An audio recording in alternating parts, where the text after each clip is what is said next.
বন্ধুরা এই মুহূর্তের সবথেকে বড় আপডেট আমাদের পশ্চিমবঙ্গে শুরু হয়ে গেল এসআইআর প্রক্রিয়া। হ্যাঁ বন্ধুরা, আমাদের পশ্চিমবঙ্গ সহ আরও 12টা রাজ্যে আগামী কালকে অর্থাৎ 28 অক্টোবর থেকে এসআইআর শুরু হয়ে যাচ্ছে এবং এই এসআইআর শুরুর আপডেট আমাদের যে ভারতের নির্বাচন কমিশন সরাসরি প্রেস কনফারেন্স করে জানিয়ে দিল যে 28 তারিখ থেকে এসআইআর প্রক্রিয়া শুরু হচ্ছে এবং চলবে 4 ডিসেম্বর পর্যন্ত। এই 28 অক্টোবর থেকে শুরু হয়ে 4 ডিসেম্বর পর্যন্ত যে এসআইআর প্রক্রিয়া চলবে, এর মধ্যে আরও অনেক ছোট ছোট তারিখ রয়েছে। তারিখগুলো আপনাদেরকে বলবো কোন তারিখে কি হবে না হবে, ঠিক আছে?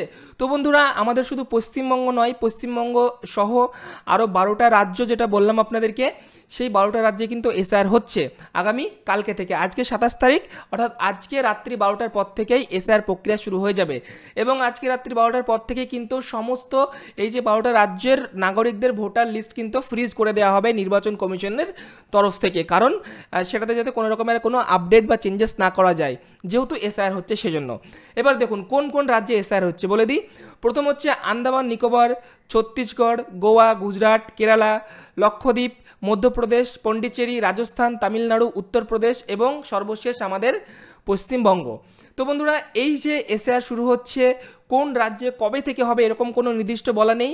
এটুকু বলে দিই আপনাদেরকে, 28 তারিখ থেকে 4 ডিসেম্বর, মানে 28 অক্টোবর থেকে 4 ডিসেম্বর এই সময়ের মধ্যেই যে কোনো দিন আপনার বাড়িতে যে বিএলও রয়েছেন সেই বিএলও কিন্তু আপনার বাড়িতে পৌঁছে যাবে আপনার সমস্ত ডিটেলস ভেরিফাই করার জন্য। তো এই এসআইআর প্রক্রিয়ায় বন্ধুরা কি হবে, আপনাদের বাড়িতে যারা বিএলও যাবেন তারা কিন্তু একটা ফর্ম নিয়ে যাবে, সেই ফর্মটাকে বলা হচ্ছে ইনুমেরেশন ফর্ম। তো এই ইনুমেরেশন ফর্মটাই হচ্ছে আগামীতে আপনার নাম ভোটার তালিকায় থাকবে কি থাকবে না তার মূল চাবিকাঠি। এই ইনুমেরেশন ফর্মটাই যদি বন্ধুরা আপনারা পাস হয়ে যান, ঠিকঠাকভাবে ফিল আপ করে পাস হয়ে যান, ম্যাচিং লিঙ্ক দেখাতে পারেন, মানে আপনার পূর্বপুরুষরা এই ইন্ডিয়ান সেটা যদি প্রমাণ করতে পারেন, তবেই কিন্তু আপনাদের আগামীতে ভোটার লিস্টে নাম থাকবে। মানে এই যে ফর্মটা বিএলওরা আপনার বাড়িতে নিয়ে যাবে, যেটাকে আমি বলছি ইনুমেরেশন ফর্ম, এটাই কিন্তু আপনার আগামীতে ভোটার মানে তালিকাতে থাকার গ্রিন সিগন্যাল বলতে পারেন, ঠিক আছে? তো এবার বলি আপনাদেরকে, এই যে 28 তারিখ থেকে 4 ডিসেম্বর পর্যন্ত এসআইআর হবে, তার মধ্যে আগামীকাল 28 তারিখ, 28 অক্টোবর, এই 28 অক্টোবর থেকে 3 নভেম্বর এই সময়টুকুর মধ্যে নির্বাচন কমিশন তাদের যে বিএলও রয়েছে তাদেরকে যে কটুকু ট্রেনিং বাকি রয়েছে লাস্ট ট্রেনিংটুকু দেবেন এবং আপনার বাড়িতে বিএলওরা যে ইনুমেরেশন ফর্মটা নিয়ে যাবে সেই ফর্মটা প্রিন্টিংয়ের কাজ হবে। মেন ব্যাপার হচ্ছে ফর্মটা প্রিন্ট করতে হবে, কারণ এটা কোনো সাধারণ র্যান্ডম ফর্ম নয়। এখানে এমন একটা ফর্ম যে ফর্মে আপনার জন্য আপনারই ডিটেলস থাকবে, মানে প্রত্যেকটা ভোটারের জন্য আলাদা আলাদাভাবে ফর্ম হবে। এই যে ইনুমেরেশন ফর্ম সেটা প্রতিটা মানুষের জন্য আলাদা হবে। এবার ইনুমেরেশন ফর্মে কি থাকবে, ফর্মে আপনার নাম লেখা থাকবে, প্রিন্ট করা থাকবে, সেখানে আপনার নাম প্রিন্ট থাকবে, আপনার ভোটার যাবতীয় তথ্য, ভোটার নাম্বার, তারপরে ধরুন আপনার বিধানসভার নাম্বার, এই সমস্ত বুথের নাম, এই সমস্ত লেখা থাকবে এবং সেখানে আপনার পুরাতন যে ভোটার তালিকার যে ছবি সেটাও কিন্তু সেই ফর্মে প্রিন্ট থাকবে। তাহলে বুঝতেই পাচ্ছেন একটা ফর্ম একজনের জন্যই হবে সেপারেট, ঠিক আছে? একটা ফর্ম নিয়ে অন্য কেউ ফিল আপ করতে পারবে না। তো এই ফর্ম প্রিন্টিংয়ের কাজটা কিন্তু আজকে রাত্রি 12টা থেকে শুরু হবে এবং চলবে 3 নভেম্বর পর্যন্ত। তো 3 নভেম্বর পর্যন্ত ফর্ম প্রিন্ট আউট সমস্ত কমপ্লিট হয়ে যাবে এই 12টা রাজ্যের। এরপর কী হবে, 4 নভেম্বর থেকে 4 ডিসেম্বর এই তারিখটা খুবই গুরুত্বপূর্ণ বন্ধুরা। 4 নভেম্বর থেকে 4 ডিসেম্বর এই তারিখের মধ্যে আপনার বাড়িতে বিএলও যাবেন।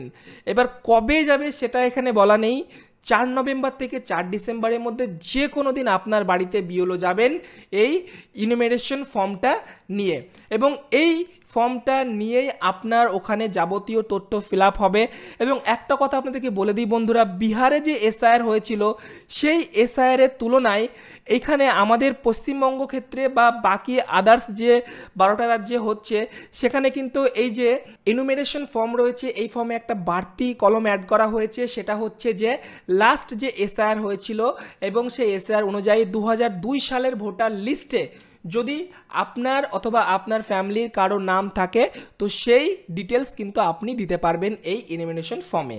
এটা কিন্তু নতুন করে অ্যাড করা হয়েছে, যেটা বিহারের এসআইআর এর ক্ষেত্রে ছিল না, যার ফলে একটু সমস্যা হয়েছিল। ঠিক আছে, তো এবার আপনাকে বলে দিই বন্ধুরা, এখানে কাদের ভয় পাওয়ার বিষয় রয়েছে এই এসআইআর হচ্ছে, আর কাদের ভয় পাওয়ার কোনো চিন্তা নেই, আরামসে আপনার এসআইআর হবে এবং আপনার নাম কাটা যাবে না।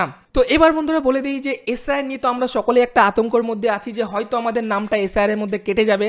তো এবার আপনাকে আমি ক্লিয়ার করে বলে দিই যে এই এসআইআর হচ্ছে হোক কোনো প্রবলেম নেই, কিন্তু এই এসআইআরে আপনি 100% গ্যারান্টি থাকতে পারবেন যে কাদের নাম এখান থেকে কেটে যাওয়ার সম্ভাবনা রয়েছে আর কাদের নাম এখানে না কাটার সম্ভাবনা রয়েছে, ঠিক আছে।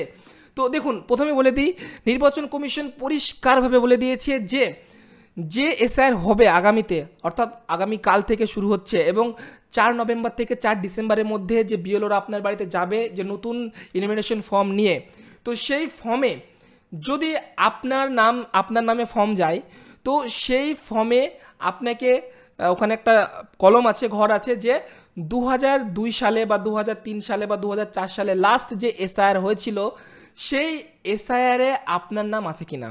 যদি আপনার নাম থাকে তাহলে তো কোনো ব্যাপার নেই, আপনার নাম ওখানে লিখে দেবেন, তাহলে আপনাকে আলাদা করে আর কোনো কিচ্ছু ডকুমেন্ট লাগবে না, জাস্ট আপনার শুধু এই ইনভিটেশন ফর্মটা আর আপনার সিগনেচার আর আপনার ফটো, ব্যাস হয়ে গেল। এবার ধরুন আপনার নাম নেই, আগের যে এসআইআর হয়েছিল বা 2002 সালের ভোটার লিস্টে আপনার নাম নেই, তখন কি করবেন? তখনও আপনার ভয়ের কোনো কারণ নেই। যদি আপনার নাম না থাকে তাহলে আপনার মায়ের নাম দেখুন 2002 সালের ভোটার লিস্ট আছে কিনা, বা আপনার বাবার নাম দেখুন আছে কিনা, বা আপনার চাচার নাম দেখুন, বা আপনার দাদুর নাম দেখুন, এরকম আপনার রিলেটিভ কারো নাম দেখুন তাদের নাম আছে কিনা।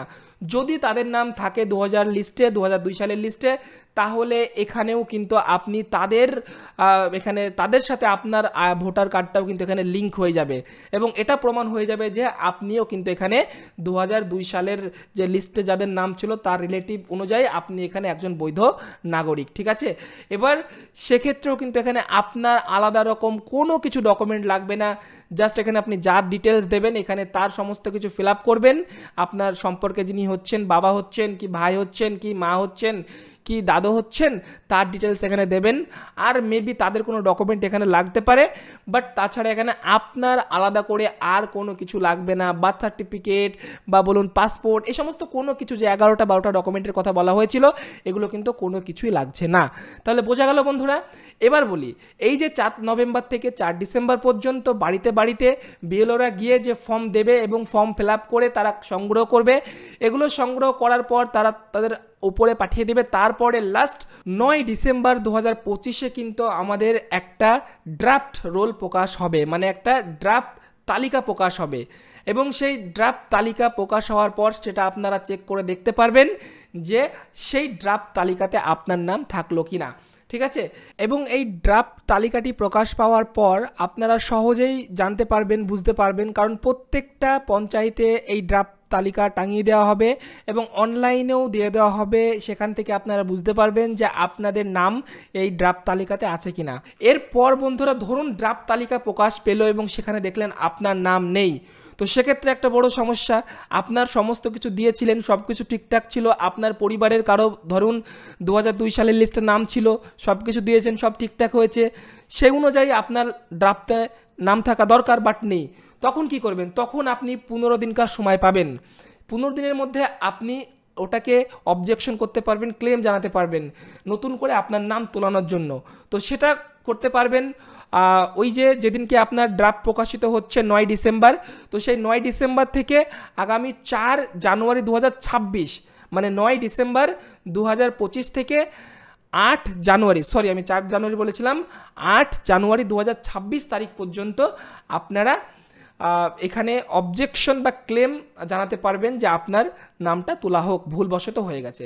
এরপর বন্ধুরা 7 ফেব্রুয়ারি 2026 সালে কিন্তু ফাইনাল আমাদের ভোটার লিস্ট প্রকাশিত হবে। তো এই হচ্ছে পুরো ডিটেলস বন্ধুরা আপনাদেরকে বলে দিলাম। এবার আপনাদেরকে বলি বন্ধুরা, এই যে এত কিছু আপনাদেরকে বললাম, তো এখানে যাদের 2002 সালের ভোটার লিস্টে নাম আছে বা যাদের নাম নেই কিন্তু পরিবারের বাবা মা দাদু দাদিদের আছে, তাদের এখানে ভয় পাওয়ার কোনো কারণ নেই, আরামসে হয়ে যাবে, এখানে তাদের নাম কাটার সম্ভাবনা নেই। কিন্তু বন্ধুরা সমস্যা হচ্ছে এখানে যাদের 2002 সালের ভোটার লিস্টে নিজের নাম নেই, বাবা মায়েরও নেই, দাদু দাদুরও নেই, কারো নেই, তারাই পড়বেন এখানে সমস্যা। এবং যাদের এই রকম কোনো কিছুতেই নাম থাকবে না তাদের বাড়িতে বিএলওরা হয়তো ওই যে আপনাদেরকে বললাম ইনুমিনেশন ফর্ম সেটা নিয়ে হয়তো আসবেন না, যদিও আসেন তবুও কিন্তু পরবর্তী সময়ে তাদেরকে একটা নোটিশ দেওয়া হবে ইআরওর তরফ থেকে। সেই নোটিশে আপনাদেরকে বলবে যে কবে কোন তারিখ আপনাকে একটা হিয়ারিং হবে, সেই হিয়ারিংয়ে যেতে হবে।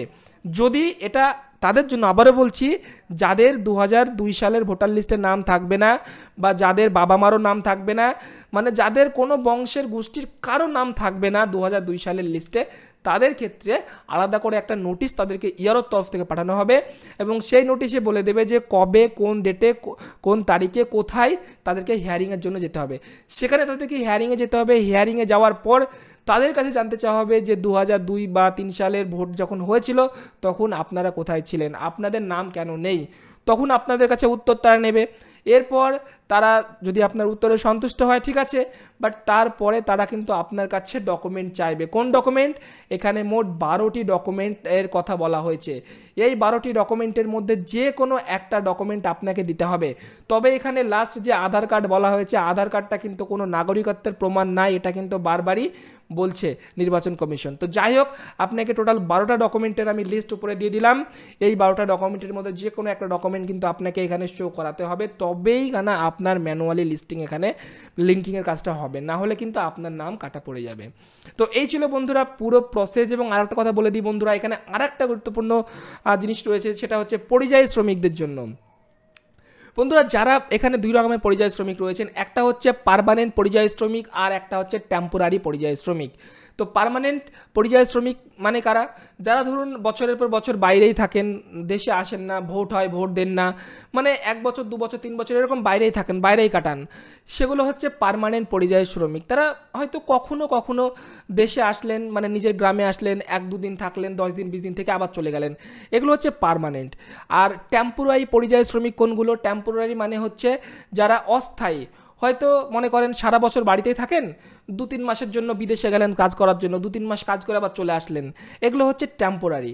তো এখানে 2 রকম প্রসেস রয়েছে। যারা পার্মানেন্ট পরিযায়ী শ্রমিক রয়েছেন তাদেরকে কিন্তু বাড়িতে এসেই ফর্ম ফিল আপ করতে হবে এবং ফর্মে সাইন করতে হবে। যদি বাড়িতে এসে ফর্ম ফিল আপ না করেন, ফর্মে সাইন না করেন, তাহলে কিন্তু যিনি আসবেন আপনার কাছে ফর্ম নিয়ে, যিনি বিএলও, তিনি কিন্তু আপনাকে একটা সন্দেহ তালিকায় রেখে দেবেন।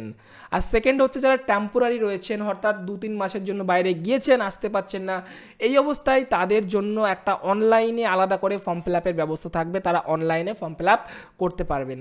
এছাড়া ধরুন যারা শহরে থাকেন, শহরে তো বেশিরভাগ মানুষ চাকরি করেন, তো সেক্ষেত্রে কী হবে, চাকরি করা মানুষের ক্ষেত্রে তারা তো বেশিরভাগ সময় বাড়িতে থাকবেন না, তো সেক্ষেত্রে বিশেষ করে শহর এলাকায়, শুধুমাত্র শহর এলাকার জন্য, সেখানেও কিন্তু যারা চাকরি করছেন তাদের জন্য অনলাইনে এই ফর্মটা ফিল আপ করার সুবিধা থাকবে। তো এই ছিল বন্ধুরা আমাদের পশ্চিমবঙ্গে এসআইআর নিয়ে সবথেকে লেটেস্ট এবং সবথেকে গুরুত্বপূর্ণ আপডেট।